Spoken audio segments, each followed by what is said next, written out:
Is the comic book market in a bubble? Well, in this video, I'm going to give you my 12 cents.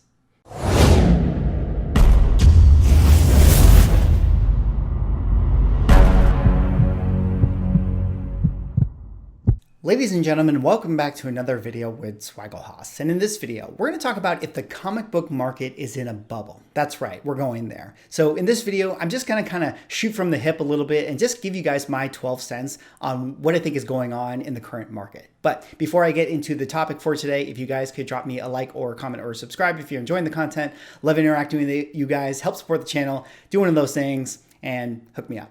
All right, with that said, let's get into this video's topic for today. And I'm sure you guys are aware that, there's been a lot of conversation about, the collectible market being in a bubble, and specifically that for, our interests, the comic book market maybe being in a bubble. And a lot of people have, weighed in on this conversation and brought up great points. And I just figured that, I would make a video about it and just kind of talk to you guys and give you guys my thoughts as well. So I guess the first place to start with this conversation is, before we talk about if we're in a bubble, let's define what a bubble is, right? So I pulled up an article here, and it's from Investopia, and I'm just going to kind of read you guys, the definition, I guess, if you will, for what a bubble really is, and we can kind of establish the groundwork as to what we're talking about when we're talking about a bubble. So let's pull up the article here and let's read this here. So bubble. What is a bubble? A bubble is an economic cycle that is characterized by the rapid escalation of market value, particularly in the price of assets. This fast inflation is followed by a quick decrease in value, or a contraction, that is sometimes referred to as a crash or a bubble burst. Typically, a bubble is created by a surge in asset prices that is driven by exuberant market behavior. During a bubble, assets typically trade at a price or within a price range that greatly exceeds the asset's intrinsic value. The price does not align with the fundamentals of the asset. The cause of bubbles is disputed by economists. Some economists even disagree that bubbles occur at all on the basis that asset prices frequently deviate from their intrinsic value. However, bubbles are usually only identified and studied in retrospect after a massive drop in prices occur. All right, so that is the definition of a bubble. Now, when I read that, certainly on paper, it does sort of sound like there's a lot of similarities to the comic book market. A sudden surge of prices, values that are not proportionate to, the intrinsic value of that book. That said, because this is art, it's a little hard to define what is the intrinsic value of a certain book. It's not like a company who, has a revenue stream where they can actually on paper demonstrate to the market that, we're worth this much money because we make this much money. Art is sort of hard to determine what intrinsic value is. In fact, if, I relate it back to one of the other videos where I was talking about, GME as a stock, the intrinsic value is really based on what people believe that value to really be. So it's hard to sort of ladder this one-to-one with the comic book market, but for the sake of this conversation, we will continue to use this definition as it relates to the comic book industry. But before I kind of continue down that path, let's talk about what it would take for this bubble to burst. Like, is it possible that we are in this bubble and it could actually burst? What would that look like if it did? And certainly it is possible. It is possible that it could burst, but what would that look like? Well, let's relate it back to the 90s comic book boom. And I'm, based on my YouTube analytics, the majority of people who are watching this video right now are probably between the ages of 30 and 50. That's just so you guys know, like, those are the people who sort of watch my videos. So for the most part, I feel like all of you guys and gals are going to remember that 90s comic book boom. But just in case you don't remember it, quick TLDR, off the heels of the Tim Burton Batman in 1989, such a success as a movie that it spawned this like sort of a comic book boom where everybody was rushing to the comic book stores and everything like that. And on top of that, there were some sales of original Supermans going for like $1 million and stuff. So everybody all of a sudden thought that the comic book industry was a great industry to, invest in and find value. So people were buying up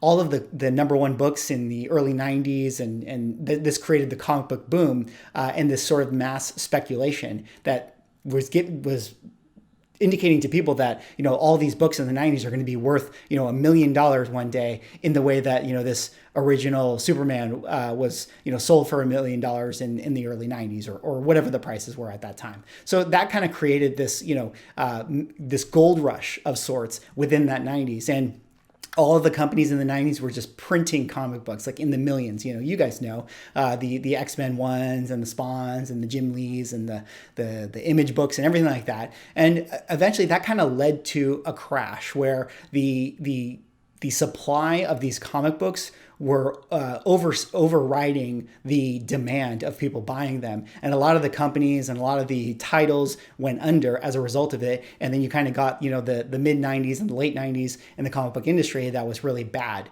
for that, period of time. But just, and so for that reason, a lot of people point to the 90s and say, like, I remember the 90s and that was that was the big boom, and then there was the bubble and it burst and then the market crashed, and be careful now because look, it's the 90s all over again. But one of the things that I feel like is important to, one of the things I think is important to split between this current timeline and the 90s is that there's two elements that I think the 90s didn't have going for it. Well, the first one is this, that in the 90s, when people were rushing to buy these books based off of speculation, they came from the idea that these new current comic books were going to one day have value. That was what the majority of the speculation was. It wasn't necessarily a rush to, like, oh, let's go pick up all these old classic Silver Age books and Bronze Age books. There was certainly demand for them, but that wasn't really the state of the industry. Everybody was getting that Death of Superman or grabbing that, I don't know, X-Men #1, thinking that these will be the books that have value one day in the future. But now in today's market, certainly like modern comic books have titles that are selling really well, the Donny Cates of the world and Something is Killing the Children, things like that. But this current economic boom within the comic book space, it's really driving people to these original blue chip Silver Age or Bronze Age, or, I guess you can even call it like, Ultimate Fallout 4, like sort of a modern age blue chip. People in this current cycle are not chasing, Black Knight #1 and buying 15 copies of it. That's like the new comic book off the shelf. Like this market is going to the sort of the known proven properties that are historic comic books within the space. So already there's a big difference between that and the 90s. And then the other aspect that is hugely different for the 90s and this current day is that we have the MCU, we have the pop culture, where there's a direct sort of like market that correlates to the excitement that exists within that pop culture space, which inevitably creates sort of that desirability of wanting to own these comic books. Whereas in the 90s, sure, we had the Batman movie in 1989, and then they did the sequel in 1992, but after that, it's not like there was a DC cinematic universe or Marvel movies or other reasons to kind of manufacture the constant excitement for comic books. And that's kind of why it's like, once you got past like, X-Men animated series, in 1992, and once you got past, Batman in 1992 with Tim Burton, after that, there was like a big gap between, things that were in pop culture that kept fans excited. Whereas now you have MCU movies and DCEU properties and other comic book indie properties constantly being created for Netflix and other streaming services and other movies. And that relevance to pop culture is always going to keep the demand side up for this limited supply of comic books. So already there for me, that's one of the reasons, and if you guys can't tell by now, to answer my own question for this video, that's one of the reasons that I don't necessarily think that we're in a bubble. I think that we're in a bull market, but I don't necessarily think that we're in a bubble. Now, one of the other things you have to ask yourself with regards to this bubble and how it could potentially burst is, will there be a time in the future where nobody cares to own any of these books, right? Will there be a day where it's like, you know what, that Avengers one, I don't care. I don't want to own it. Whatever, you have it. Like, will there be that day? It's possible. And what would it take for that to look like? Well, I suppose if Kevin Feige announced tomorrow that he was retiring from the MCU, and not only that, he's actually Disney's going to stop making movies, and we're going to focus on, I don't know, Star Wars or whatever. Would that cause the Marvel comic boom to retract, possibly burst? I suppose that's certainly possible, but by all accounts, that is not going to happen. In fact, one of the things that I wanted to point out to you guys today, which I think is, almost to me, it's like this one image is the reason why I don't think that this bubble is ever going to burst, is this image right here. And let me just kind of pull this up for you guys just so you can see it. Let me go over here. This image right here. Do you guys know what that is? Well, if you don't know what that is, this is Avengers Campus, set to come in the beginning of June at the Disney Resort. Yes, Avengers Campus. This is what it looks like. An entire section of Disneyland dedicated to the Marvel universe, right? Where they're going to have this entire land be filled with the likes of the Spider-Mans and the Avengers and the Tony Starks and the Captain Americas, et cetera, et cetera. And it is for that specific reason alone, where even if the MCU retired tomorrow, even if there was no more movies coming out, the fact that you're going to have a Disneyland type experience that is celebrating the Marvel universe basically suggests to me that there's always going to be a next generation of kids that are going to be introduced to the Marvel universe and going to be introduced to these characters and fall in love with the characters. And then when they become like older, if they decide to, want to collect things and have, some kind of, value that they can hold on to the characters that they grew up loving, will find their way into wanting to own some of these comic books. So that's to me right there. Avengers Land is almost like, that's like the Federal Reserve equivalent to the US dollar, like right there. That is the Federal Reserve equivalent to like the comic book market and the collectible market as it relates to at least this property. Is so long as there is that proponent to this market, that there's always going to be a way to sort of recruit new generations into, loving these characters.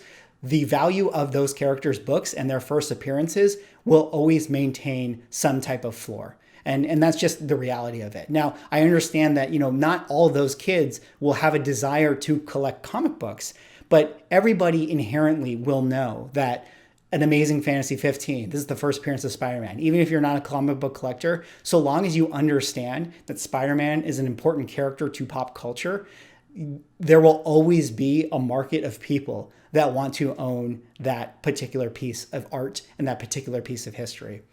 And as it relates to, the overall comic book industry currently going on right now, I feel like there's a lot of these books that are selling at these numbers are always going to have that sort of desirability, because the higher the book sells for, the bigger the number, the more the narrative is understood in the pop culture space that that book is valuable, that that book is important. And so, you have these record numbers being sold for X-Men and Fantastic Four, et cetera, et cetera. And it doesn't matter if you're a comic book collector or not, but if you know that the narrative of this is that this book is important, people desire this book, you're always going to believe that this book has that value. And so long as people have belief in that value, so long as people think that Marvel characters are important to, the pop culture world, those properties will always maintain some kind of value. Now, transitioning to a little bit of a different part of this particular discussion is, I talk about this as like, this is emotions versus logic, right? Emotions versus logic. So I know you guys out there, everyone watching this is clearly going to be a comic book collector of some kind, or maybe a collector, interested in the current, antiquities market. But one of the things that I think is really interesting is, you have people who are shelling out these large amounts of money to pick up some of these big blue chip books, the ones that are constantly setting records. I myself am looking for an Avengers 1, right? Like if you guys follow my channel, you know that I'm looking for the Avengers 1. And in this current market, it might require me to spend like whatever, $4,000, $5,000 to get my hands on an Avengers 1. Now, let's say that I shell out $5,000 to get my hands on this book because this is the Holy Grail that I've wanted in my collection for a long time because it's important to me. Let's say that 15 years from now, the MCU is done, it crashed, everybody thinks the Avengers suck and they're stupid and whatever. We're watching new other properties now. Let's say I still have that Avengers book. Do you think that I, who have a bias, an emotional bias to having bought this book for $5,000 back in the day because it was important to me, is going to turn around and flip this book and sell it off like 15 years from now for like $1,000 just to make my money back? No, I would rather be buried with that book than sell it for some value that is like less than what I paid for it. And that's kind of where I think is really interesting with this conversation, because I feel like I'm probably not alone in that sentiment for, having this emotional attachment to these books and these grails. So if there is in fact like not that much demand on the demand side of the aspect, like if the MCU, fails and nobody cares about these characters anymore, like I still think that, the supply is going to be really, really low for a lot of these, desired blue chip books, because it doesn't matter what the value or the fair market value for these books are. People are not going to want to let go of these books that, it took them a lot of resource to acquire. It's a little bit different in a bubble, economy where, when a stock starts to tank because a company is going down, people don't necessarily have that same emotional investment in that company, right? If you own Apple and then Apple stock, and then Apple starts to like tank as a company, there is people who want to rush to sell it off because they're like, oh no, I don't want to lose all my money. The crash is coming. I'm going to sell off all my stocks. But if a crash comes for comic books, this is art. This is like a nostalgia. This is an emotional, attachment that can't be quantified in terms of a pure like economic investment value. So even if the Avengers brand, starts to fall off the cliff, like I don't necessarily think that's going to cause people to want to like sell off all of their stocks and try to recoup their money. So that's one of the things that I think is different about this, and why I don't think you can really quantify the comic book collecting industry in any kind of bubble. Now, to extend an olive branch to the other side of the discussion, there are some elements that do feel hyperinflated within this current market. I mean, take this book that I picked up. I showed you guys in my video yesterday, where I picked up the Contessa Fontaine book, and overnight that instantly became something that was highly desired. I see that book selling for like $300 on eBay. The market is going crazy for that book because, we saw her first appearance in Falcon and Winter Soldier. So do I think that there is irrational money being spent within the market and people rushing to get their hands on certain comic books that, probably 2 years from now aren't going to be desired or have any value? Yes, I do think that that's the case. But if all of a sudden the Contessa Fontaine book, falls off the cliff, is that going to cause the entire comic book industry to burst or collapse?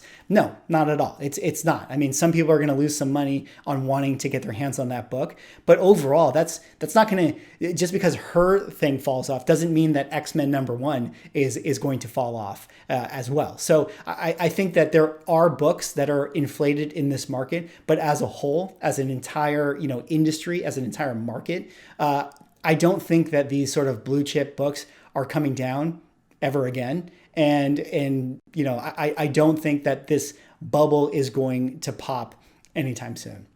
Anyways, that is all I have for this video. I hope you guys were able to sort of follow my discussion on it. Let me know what you guys think. What are your guys' thoughts on this current bubble, this current market? Are you guys bullish on this? Are you guys bearish? Do you think there's going to be a correction? I mean, overall for me, again, As long as the MCU is running, as long as there's pop culture that is supporting these characters, there's always going to be a desirability to own some of these books, even if you're not a comic book collector. Anyways, that is all I have for this video. Drop me a like, comment, or subscribe. Hope you guys enjoy the content, and I will see you in the next one.